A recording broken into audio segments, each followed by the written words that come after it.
पाठ मिलता है, गीता जी मिलती है, और भगवान के दर्शन होते हैं, शुद्ध भाव बनते हैं, धर्म के प्रति आस्था होती है। तो जो धर्म के प्रति आस्था नहीं होगी तो देश के प्रति आस्था क्या होगी?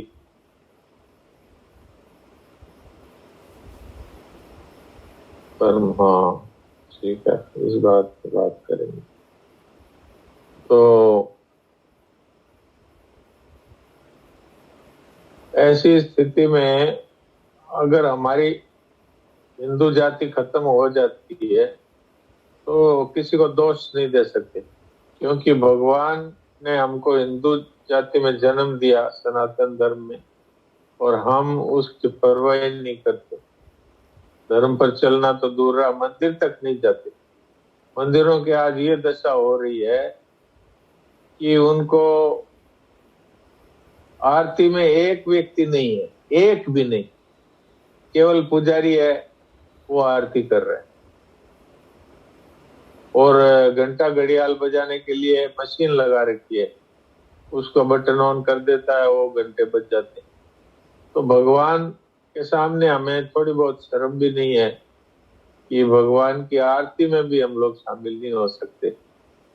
तो अगर हमारे हिंदुओं का नाश होता है और यहाँ पर यदि मुस्लिम राज्य आ जाता है तो कोई बात नहीं है, वो फिर भगवान को दोष नहीं देना है, क्योंकि हमसे तो वही लोग अच्छे हैं जो शुक्रवार के शुक्रवार सब मिलते हैं, मिल बैठ करके बातचीत करते हैं। चाहे भले वो हिंदू धर्म को उखाड़ने की बातचीत करते होंगे, पर करते हैं, सब मिलते हैं, एक जगह बैठते हैं, एकता है, तो एक जगह वोट देते हैं। हमारे यहाँ तो सब अलग अलग जगह वोट देते हैं। कोई कहता है हमारी जाति का इसलिए देते हैं, कोई कहता है हमारे मोहल्ले का इसलिए देते हैं, कोई कहता है कि मेरा काम कर देता है इसलिए देते हैं। देश और धर्म तो कहीं है ही नहीं। स्वार्थ में हम इतने अंधे हो गए। इसका परिणाम क्या होगा?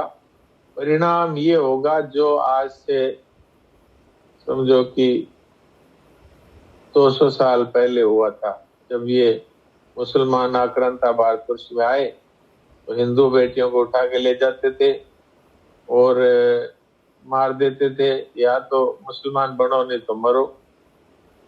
वही दशा फिर हो जाएगी। तो मंदिर भी नहीं जाते, कितनी एक लज्जा की बात है, कितनी शर्म की बात है। अब मंदिर बेचारे लोगों ने बनवा दिए, वहां पुजारी भी रखे हुए हैं और उनको खर्चा भी देते हैं कोई जो धार्मिक लोग हैं, पर हम लोग जाते ही नहीं मंदिर। तो हफ्ता में एक दिन तो कम से कम जाओ, उस दिन छुट्टी रहती है, उस दिन जाओ, बच्चों को लेकर जाओ, परिवार, बच्चों में संस्कार पड़ेंगे, भगवान के दर्शन करेंगे। बच्चों को लेकर जाओ, पत्नी को लेकर जाओ, पति को लेकर जाओ। तो कल इस विषय में आप लोगों की सेवा में निवेदन किया था। यदि हिंदू धर्म बचाना है, यदि भारतवर्ष को हिंदू राष्ट्र रखना है तो देख लो, और नहीं तो ठीक है, तैयार हो जाओ, फिर वही होना है। कश्मीर से क्या हुआ था? कश्मीर से हिंदू भाइयों को मार मार के निकाल दिया और वहां पर आवाज देते थे मस्जिदों से, अपने स्त्रियों को यहाँ छोड़ जाओ और भाग जाओ यहाँ से। ये हमारे अभी हुआ है, ये 1990 की बात है, कोई ज्यादा दिन पहले की बात नहीं है। हमारे ही भाई लोग आज तक भी दिल्ली में पड़े हैं, कश्मीरी लोग जो कश्मीरी हिंदू थे, उनको पंडित बोल करके और हमसे अलग कर दिया कि ये पंडित है इसलिए। बाकी अब जो जाट है, बनी है, वो सोचते हैं भाई पंडित है, अपना क्या लेते हैं। ये मतलब नहीं, वो हिंदू ही है सब। बेचारों को अपना घर बार सब छोड़ करके आकर के यहाँ शरणार्थियों की तरह दिल्ली में पड़े हो। तो हमारे लिए कितनी एक शर्म की बात है कि हमारे ही भाई हैं जिनको एक, आज मान लो राजस्थान से आपको कूट करके निकाल दे तो आप कहाँ जाओगे? कश्मीर तो भारत का एक हिस्सा ही है, वहां से उनको मार के भगा दिया, वहां पर जो रह गए उनको मार दिया, और स्त्रियों को और उनको सबको रख लिया, मुसलमान बना लिया, तो हमारी क्या दशा होनी है? हम भगवान के दर्शन करने तक नहीं जा सकते। कितनी लज्जा की बात। तो इसलिए सबसे ये निवेदन है कि भाई अपने आसपास जो भी मंदिर है वहां जाइए, आरती में शामिल होइए, और अपने पास जैसी सुविधा हो वैसी उनको सहायता करिए मंदिर में। वहां पर अपनी जैसी श्रद्धा भक्ति है, जैसे अपना सामर्थ्य है, वैसा वहां दान पात्र में पैसा डालिए। वहां कोई पुजारी पंडे हैं उनको कुछ पैसा दीजिए, बेचारे उनका भी घर निर्वाह चले। तो कई दिनों से मेरे मन में ये बात खटक रही थी, तो मैंने सोचा कि कुछ दिन से तो पाठ चल रहे थे तो लोग कम आ रहे थे। मैंने सोचा भाई अब पाठ पूरे हो गए तो अब इनको ये बात तो कहें कि ठाकुर की मर्जी है भाई, मानो तो बड़ी कृपा है आपकी, नहीं मानो तो भगवान की मर्जी। जो दुर्दशा होनी है उसमें ज्यादा समय मेरे को नहीं दिख रहा है, क्योंकि नहीं चेत रहे हैं तो क्या दशा होगी, यही होगी। भक्ति बोलो, क्या बोलती हो? राम राम महाराज जी, मैं भक्ति की मम्मी बोल रही हूँ। महाराज जी, कल आपकी जब सत्संग में बात सुनी तो घर पे लड्डू गोपाल है और है ही सारा भगवान का ही, उन्हीं का ही घर है, उन्हीं का एटमॉस्फेयर है। लेकिन कल सच में पहली बार इस बात की तरफ दृष्टि गई कि ये कितना जरूरी है और हम इसको पहचान नहीं रहे थे इस जरूरत को। तो कल रात से ही वो एक नया ही इस बात के लिए मेरे को नई बात समझ में आई। तो आज विचार रखा है कि जब जब हो सके वीक में तो एटलीस्ट एक बार तो आज अपनी बड़ी बेटी को लेकर मंदिर गई कि जाना है। और इतना अच्छा लगा महाराज जी, मतलब आज अलग ही कारण भी था और आज हनुमान जयंती है तो बड़ी बेटी थोड़ा कम जाती है, लेकिन आज उसे इतना अच्छा लगा और वो बहुत थैंक यू फील कर रही थी। तो मैंने उसको आपकी बात कल वाली बताई थी। तो आपको भी कोटि कोटि प्रणाम, आपने हमारी दृष्टि कराई इस तरफ। नारे नारे महाराज जी। हम तो आपको धन्यवाद देते हैं कि आपने मेरी बात सुन करके और आप वहां गए। और इस तरह अगर सभी लोग करें तो कितनी एक आनंद की बात हो जाए और कितना एक हिंदू धर्म का एक उत्थान हो गए। मैं तो आपका बहुत बहुत धन्यवाद करता हूँ। रामानंद जी बताइए। प्रणाम डॉक्टर साहब, धन्यवाद, प्रणाम करता हूँ आपको कि ये विषय मेरे मन के अंदर था और इस तरह की बात आपसे, मतलब मेरे मन से आपके हृदय स्थल पे या दिमाग में कैसे पहुंची उसके ठाकुर जी जाने। लेकिन मैं भी ये कहना चाहता था, एक विषय में और प्रस्तुत करने की आपसे अनुमति चाहूंगा कि गीता जी के शुद्ध उच्चारण का मतलब बहुत अच्छा मौका अपने भारतवर्ष के अंदर चल रहा है और सिर्फ 40 मिनट की एक ऑनलाइन क्लास चलती है और इंटरनेशनल लेवल की है, जिसके अंदर देश मतलब विश्व के बहुत सारे देश के जुड़े हुए हैं। और मैं उन महाराज जी का नाम बोल रहा हूँ जो अपने राम जन्मभूमि के अध्यक्ष हैं। गिरी जी महाराज, क्या नाम है उनका, उनके द्वारा वो संचालित है। गोविंद गिरी जी, गोविंद गिरी जी महाराज, उनके द्वारा वो गोविंद देव गिरी जी के द्वारा वो संचालित है। मुझे भी किसी ने बहुत प्रेशर देके और मतलब डांट पटक के उसमें जोड़ा। आज मेरे को 1.5 साल हो गया। हालांकि मैं नहीं कहता कि मेरे को गीता जी में पारंगतता आ गई, लेकिन मेरे को इतना लाभ होता है। सुबह 40 मिनट के लिए क्लास लगती है और 3 श्लोक सिखाए जाते हैं, ठीक है, और इतने अपनत्व से सिखाते हैं जिस तरह आप अपने को, आप हम लोगों को एक परिवार की तरह रख रहे हैं, उसी तरह का कुछ वहां पे माहौल मिलता है। 40 से 50 स्टूडेंट होते हैं और सबको मतलब गीता जी बड़े प्रेम से सिखाई जाती है। और सारे जो शिक्षक है, प्रशिक्षक है, वो मतलब वेल क्वालिफाइड है और उनकी तरफ से सब्जेक्ट क्वालिफाई, वो मतलब वो कंपटीशन फाइट करके आए हुए होते हैं और इतने निपुण है कि मतलब आप उनसे अपन जैसे बात कर रहे हैं वैसे ही करते हैं। और 3 श्लोक रोज 40 मिनट और 24 घंटे के अंदर जो भी आप समय लेना चाहो वो समय वो लोग देते हैं, प्रोवाइड करवाते हैं। जब भी आपको 40 मिनट लेने। तो मेरी इच्छा ये थी कि अपने ग्रुप के कम से कम सारे के सारे लोग जुड़े और गीता जी के शुद्ध उच्चारण की जो ये एक है ना कि भाई सब बच्चे वगैरह, उस मेरे ग्रुप के अंदर एक बच्ची है, उसकी एज है 7 साल, वो सबसे तेज है, ब्रिलियंट, 8 साल की है वो, 7 से 8 साल की।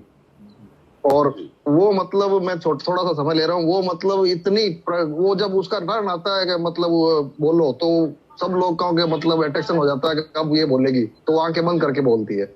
उसको सिखाया वो हाथों हाथ याद कर लेती है। और करीब 70 ईयर के भी मतलब उसके अंदर पार्टिसिपेट है मेरी क्लास के अंदर, जो कि 70 साल से ऊपर के हैं, वो भी प्रैक्टिस कर रहे हैं। उनको भी मतलब इतना तरीके से सिखाया जाता है। तो मैं आपको अगर कहोगे तो उसका लिंक भेज दूंगा। हर 2-3 महीने में L1 शुरू होता है, 4 क्लास है और 4 लेवल होते हैं, L1, L2, L4। तो L1 के अंदर 12वां अध्याय और 15वां अध्याय सीखा जाता है, ऐसे धीरे धीरे वो होता है। तो मैं आपसे आगे जरूर वो भेज दीजिए, वो आप जरूर भेजिए मेरे पास, तो फिर मैं अपने सत्संग ग्रुप में डाल दूंगा। और सभी भाई बहनों से मैं ये प्रार्थना करता हूँ कि उसमें जरूर जुड़े, अपने बच्चों को जोड़ें जी। और एक मैं आपको खुशी की बात ये बताऊं कि जिस ग्रुप की आप बात कर रहे हैं उसमें हमारे ही जो सत्संगी जो भाई है राम नारायण जी, उनका पोता, अच्छा, वो सिर्फ 3 साल का है। अच्छा, 12वां अध्याय, 9वां अध्याय और 15वां अध्याय तीनों याद कर रखे हैं। अभी तक वो क्या भी नहीं जानता है। बहुत खुशी की बात है। 3 अध्याय अच्छी तरह याद रखे हैं। 3 साल का बच्चा है, मेरे पास उसकी फोटो भी है। मेरा मन है कि मैं उसको, मैंने डाल भी दिया था सत्संग ग्रुप में, और भी डाल देता हूँ। तो वो उसी गोविंद देव गिरी वाले उन्हीं क्लासेस में जुड़ा हुआ है। और गीता बात ये है कि हाँ, कह भी नहीं जानता है, लेकिन वो जब 9वां अध्याय है तो 9वां ही निकाल के उसके श्लोकों को पढ़ता है, जबकि वो कह भी नहीं जानता। 15वां है तो 15वां निकाल के 15वें के श्लोक एक के बाद एक श्लोक पढ़ता है। तो ये भगवान की कृपा बरस गई है। तो ये लाखों मतलब इसमें तो फिर आपको तो पता ही होगा कि लाखों स्टूडेंट जुड़े हुए हैं इसके अंदर पूरे विश्व के, और निस्वार्थ निःशुल्क चल रही है। कोई भी तरह का शुल्क नहीं लेते हैं किसी भी तरह का, और इतना प्रेरित करते हैं, मैसेज आते हैं जुड़िए, समय हो रहा है। और एग्जैक्ट 40 मिनट की जो अपनी क्लास होती है ऑटो कट हो जाती है, और उनके जो टीचर आते हैं ना हम लोगों के, जैसे मैं L3 में हूँ अभी, तो तीसरे मेरे को प्रशिक्षक मिले हैं, तो हर बार जैसे ऐसे लगता है कि ये टीचर वापस मिले, लेकिन हर बार यही लगता है अरे यार ये तो उनसे भी ज्यादा बढ़िया है। मतलब इतना मतलब वो एक होता है, आगे से आगे इतने अच्छे से अच्छे प्रशिक्षक मिलते हैं। ये आपने बहुत अच्छा विषय उठा दिया, और सभी भाई बहन इसमें जुड़े। और रामानंद जी मेरे को लिंक भेज देंगे तो मैं वो लिंक यहाँ पर भी डाल देता हूँ, सत्संग ग्रुप में भी और अपने इस ग्रुप में भी। तो ये एक बहुत ही अच्छी बात आपने बताई। धन्यवाद। धन्यवाद। प्रणाम। मंजुला मल्होत्रा क्या बोलते हैं? मंजुला मल्होत्रा बोलिए।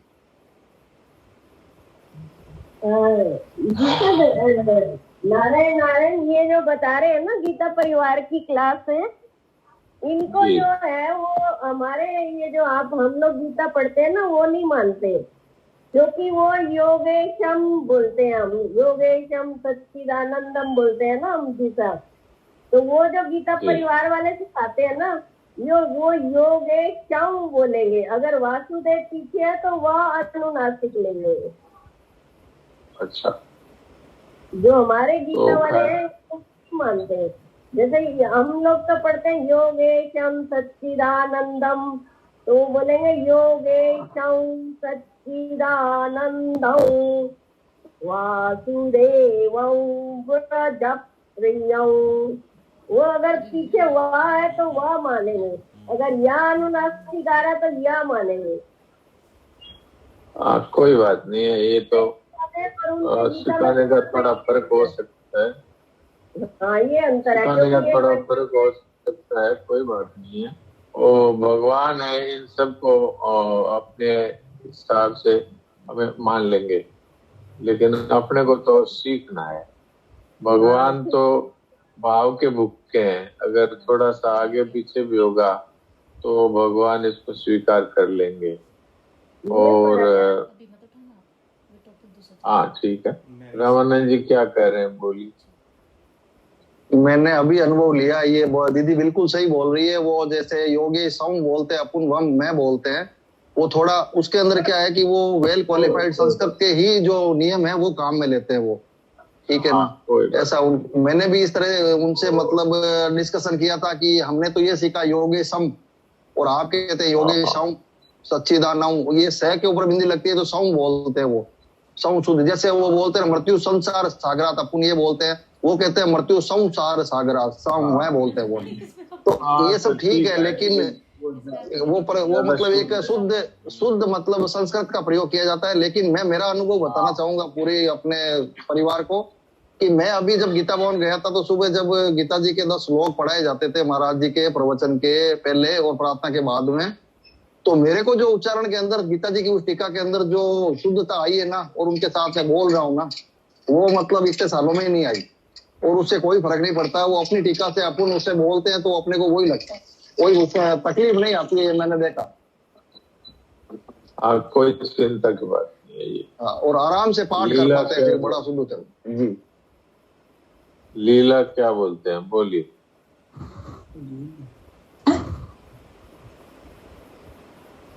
नारायण नारायण।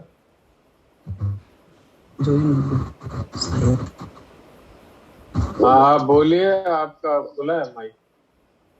लीला था। हाँ महाराज जी, भूल से हो गया था, मेरे को हटाना नहीं आ रहा। हाँ कोई बात नहीं, मैं हटा देता हूँ, कोई दिक्कत नहीं।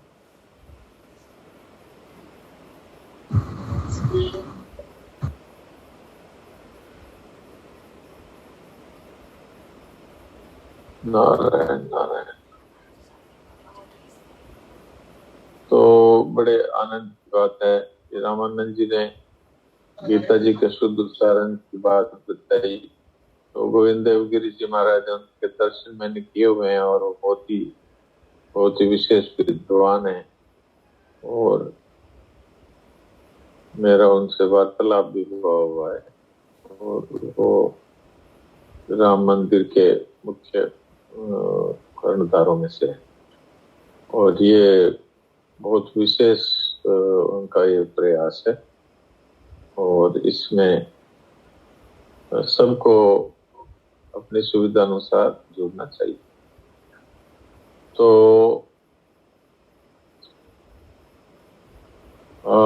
एक विषय है जो कल, आज मैं कहानी तो यही समझ लेता हूँ जो बात हुई इसी कोई।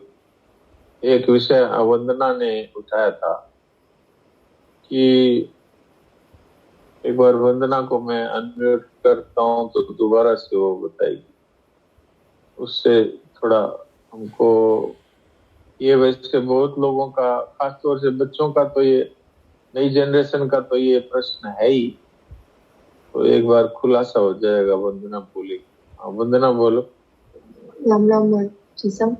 वो मेरा प्रश्न ये था कि महाराज जी ने परसों की सुबह की सत्संग में कहा था कि जो भी हमको मिलता है वो हमको प्रारब्ध से मिलता है। तो उसमें हम जो सोचते हैं कि हमने मेहनत की, हमने ये विद्या ली या हमने सीखा, उसके कारण हमको मिल रहा है, ऐसा है नहीं।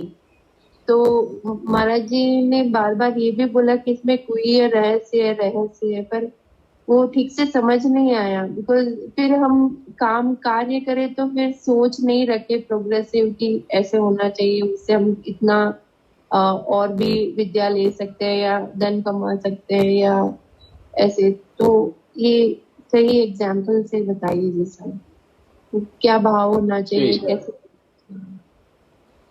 ठीक है। ये वंदना के कहने का भाव ये है कि महाराज जी ने जैसे ये सुबह प्रार्थना में 2-3 दिन पहले ये बात कही थी कि जितना हमको मिलना है वो मिलेगा ही। अगर हम चोरी बेईमानी करके अगर हम उसको प्राप्त करेंगे तो भी 1 पैसा भी ज्यादा नहीं होगा, 1 पैसा भी कम नहीं होगा। तो चोरी बेईमानी झूठ कपट करके जो कमाते हैं वो सोचते हैं कि हमने ये कपट किया इसलिए हमको ज्यादा मिल गया, कि हमने सामने वाला झूठा ही बीजक दिखा दिया, हमारे तो इतने ऊंचे में खरीदी हुई है, तो उसने विश्वास करके हमको रुपए दे दिए या हमारे से वस्तु खरीद ली। तो हम सोचते हैं हमने झूठा बीजक दिखाया तभी ना हमको इतना अधिक प्रॉफिट हुआ, नहीं तो ये प्रॉफिट होता नहीं, चीज बिकती भी नहीं। तो इसका क्या समाधान है? हाँ, चप्पल वाली कहानी सुनाई। तो इसमें मूल बात क्या है कि ये बात बिल्कुल सत्य है कि मिलेगा उतना ही जितना उस दिन हमें मिलना है, इससे ज्यादा नहीं मिलेगा।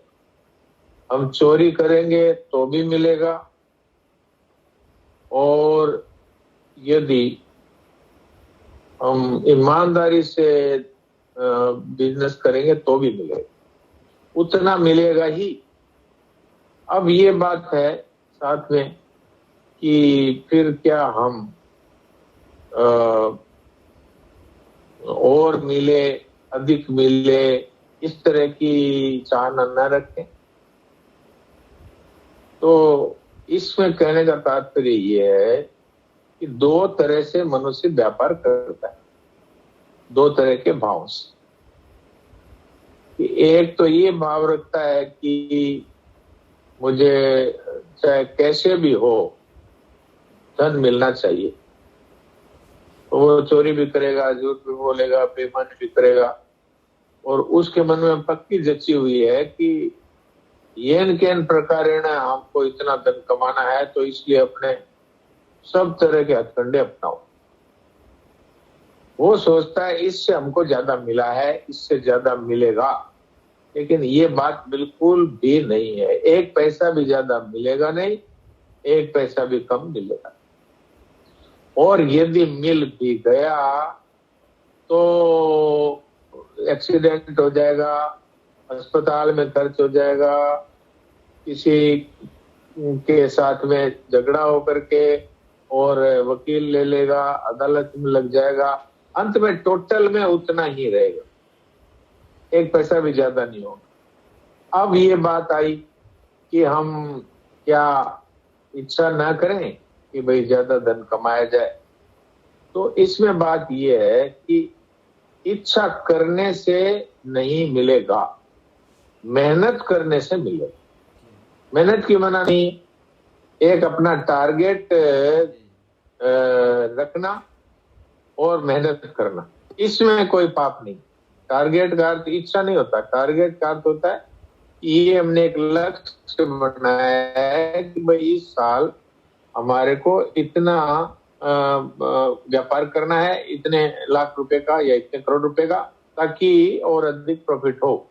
तो ये लक्ष्य रखना बुरा नहीं है, लेकिन हो ही जाएगा, ये जो बात है ये दिमाग से निकाल देनी चाहिए। क्यों? भगवान ने कर्म करने का अधिकार तो दिया है कि भाई व्यापार को बढ़ाओ, उसमें रिसर्च करो, उसमें नए तरीके करो जिससे और अधिक मुनाफा होने का उसमें कुछ प्रावधान बने, पर हो ही जाएगा, ये मना है। जैसे व्यक्ति परीक्षा देता है तो उसमें ये थोड़ी मना है कि वो और अधिक पुस्तकें ना पढ़े, वो और अधिक समय ना दे, इसमें मना नहीं है। उसमें तो अधिक से अधिक समय दे, अधिक से अधिक पुस्तकें पढ़े, कोर्स से बाहर का कुछ भी है तो वो भी पढ़े, कल को बाहर का भी कोई चीज आ जाए और उससे ज्ञान बढ़ेगा। लेकिन ऐसा ही हो जाए ये है मना, क्योंकि ये डिपार्टमेंट है ही नहीं अपने पास। अच्छा, अब दूसरा उदाहरण देता हूँ, सरल साथ समझ में आने वाला। जैसे एक व्यक्ति वकालत पढ़ता है, तो वो इस उद्देश्य से पढ़ता है कि भी वकालत से मैं धन खूब कमाऊंगा, फिर बंगला बनाऊंगा, बहुत सारे नौकर रहेंगे, बहुत सारी गाड़ियां होगी, बहुत सुख भोगूंगा, बड़ा मेरा नाम हो जाएगा। एक तो इस उद्देश्य से वो वकील बनता है। एक इस उद्देश्य से बनता है कि भाई गरीबों को न्याय मिलता नहीं और बेचारे निर्दोष हैं वो तो फंस जाते हैं, और दोषी है वो बरी हो जाते हैं, तो मैं न्याय दिलवाऊंगा गरीबों को और निर्दोषों को न्याय दिलवाऊंगा। तो दोनों में फर्क क्या है? एक है कामना और एक है उद्देश्य। फर्क समझ में आया ना? उद्देश्य है उससे भी वो उतना ही तेजी से आगे बढ़ रहा है, क्योंकि वो निर्दोषों को न्याय दिलाने के लिए उस उद्देश्य से कानून पढ़ रहा है। और एक है वो इसलिए पढ़ रहा है कि मैं खूब भोग भोगूंगा, खूब संग्रह करूंगा, खूब मजे उड़ाऊंगा। तो ये कामना है और ये उद्देश्य है। तो उद्देश्य है वो बुरा नहीं है, धन कमाने का उद्देश्य बुरा नहीं है। धन कमा करके भोग भोगूंगा और ये चीज खराब है, ये कामना है। तो इसलिए जैसे कोई नौकरी करता है तो वो नौकरी करे और उसमें अधिक से अधिक अपनी चतुराई बढ़ाए, कार्यकुशलता बढ़ाए और उसमें अपनी तनख्वाह अधिक से अधिक बढ़े, ऐसे कार्य करे, इसमें कोई मना नहीं है। पर मुझे इससे इतना पैसा अधिक मिल ही जाएगा, ये जो है ये कामना है, ये ना करे। काम वो करे जिससे कि अधिक से अधिक उसको उन्नति हो, पैसा भी अधिक मिले, उसको एक वहां पर प्राथमिकता भी अधिक मिले और वहां पर समझ लो नौकर से मैनेजर बन जाए, ऐसा काम करे, इसमें कोई अर्थ नहीं है। इसको कहते हैं उद्देश्य और उसको कहते हैं कामना। तो कामना न रखे पर उद्देश्य आगे बढ़ने का जरूर रखे और खूब उसके लिए मेहनत करे। वंदना, अब मैं तुमको फिर अनम्यूट करता हूँ। अब तुम बताओ कि तुम्हारे प्रश्न का उत्तर हुआ कि नहीं। यदि नहीं हुआ तो मैं फिर इस विषय में, तुम अपना शंका रखो तो मैं फिर तुमको इस विषय में बताता हूँ। ये वैसे सबके काम का विषय है, इसलिए कोई ये ना सोचे कि हमारा तो सत्संग का समय तो इसमें निकल गया। सत्संग का समय निकल गया तो कोई दिक्कत नहीं है, क्योंकि सत्संग का अर्थ यही है और कोई अर्थ थोड़ी है। हाँ बोलो बंधु। अच्छे से समझ आ गया जी सर, आ गया ना समझ में? हाँ ठीक है। हाँ तो ये बहुत ही काम का विषय है, इसलिए ये वंदना ने पूछा ना, ये मेरे को पूछा तो इन्होंने व्हाट्सएप पे था, मैंने ये कह दिया कि ये सत्संग में ये प्रश्न एक बार उठाना। सोहन जी क्या बोल रहे हैं? राम राम जी सर। राम राम जी सर, मेरा एक प्रश्न था, जैसे कि महाराज जी कहते हैं कि कामना और इच्छाओं का त्याग कर दो, तो क्या हमें भगवान को पाने की भी कामना का त्याग कर देना चाहिए या हमें उद्देश्य रखना चाहिए भगवान को पाने? नहीं, परमात्मा से संबंधित जितनी भी इच्छाएं हैं उनको हम आवश्यकता कहते हैं, आवश्यकता, क्योंकि इसके लिए मनुष्य जीवन मिला है। तो आवश्यकता है वो तो होनी ही चाहिए। परमात्मा की हमको आवश्यकता है, परमात्मा के संबंधित सारी सत्संग की आवश्यकता है, हमें उन चीजों की, तीर्थों की आवश्यकता है।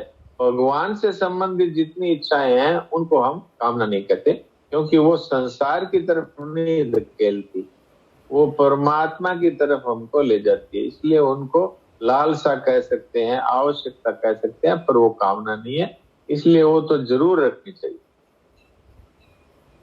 धन्यवाद जी सर। हो गया समाधान? हाँ जी धन्यवाद। हाँ तब ठीक है। तो बस इस तरह से प्रश्न पूछेंगे ना तो हमारा ये सत्संग का कार्यक्रम है ना, ये सफल मानता हूं मैं, क्योंकि हमारा मूल उद्देश्य पोथी के पन्ने पूरे करना नहीं है कि भाई हम सत्संग नीति वाली पोथी जल्दी खत्म कर दें, ऐसा नहीं है। इसलिए आपने देखा होगा मैं एक वाक्य पर भी कई बार बोलता ही रहता हूँ और कई बार तो एक शब्द पे ही बोलता रहता हूँ। तात्पर्य क्या है कि हमें कोई पोथी पूरी थोड़ी करनी है, हमें तो अपने जीवन की पुस्तक है उसको खोल करके पढ़ना है, इसमें ये पुस्तक काम आती है। तो कल भी श्रीनिवासन जी ने बहुत अच्छे प्रश्न किए थे, तो उसी में समय लग गया था और देवकी जी से बात नहीं हो पाई। मैं देवकी जी को अनम्यूट करता हूँ तो थोड़ी सी बात तो कर ही लेंगे, समय तो वैसे हो ही रहा है। हाँ देवकी जी बताइए, आज जो कुछ बातें चली उसी में से बताइए कि इस विषय में आपका क्या विचार है। नारायण नारायण नारायण। कह ये भरत भावी परवल बिलख कहे मुनिनाथ, हानि लाभ जीवन मरण, यश अपयश विधि हाथ। हाँ जी, ये प्रारब्ध का है सारा। हाँ जी, हाँ जी। तो प्रारब्ध का है, उसमें तो क्या है कि संतोष करना चाहिए। जी जी। और परमात्मा है, उनमें संतोष करने की आवश्यकता ही नहीं। हाँ, ये महाराज जी ने अभी कहा था सुबह 5 बजे कि स्वाध्याय शब्दान योग, इनमें तो संतोष नहीं करना चाहिए। और स्वदारे भोजने धने, इसमें संतोष करना चाहिए। जैसा पति मिल गया, जैसी पत्नी मिल गई, जैसे परिवार मिल गया, जिस तरह से निर्वाह की वस्तु मिल गई, जितना धन जमीन मिल गया, बस उतने में संतोष करना चाहिए। क्यों? ये तो प्रारब्ध की बात है।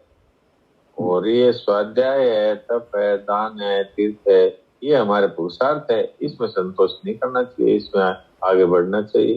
तो ये बहुत आपने एकदम प्रसंग से संबंधित बहुत अच्छी बात बताई। तो आज का समय अब हो गया, इसलिए हम अब थोड़ी देर के लिए अचिंत्य हो जाते हैं। अचिंत्यता की बड़ी महिमा है, इससे सामर्थ्य और विचार का उदय और प्रेम की जागृति होती है। तो इसलिए थोड़ी देर के लिए हम अचिंत्य हो जाते हैं।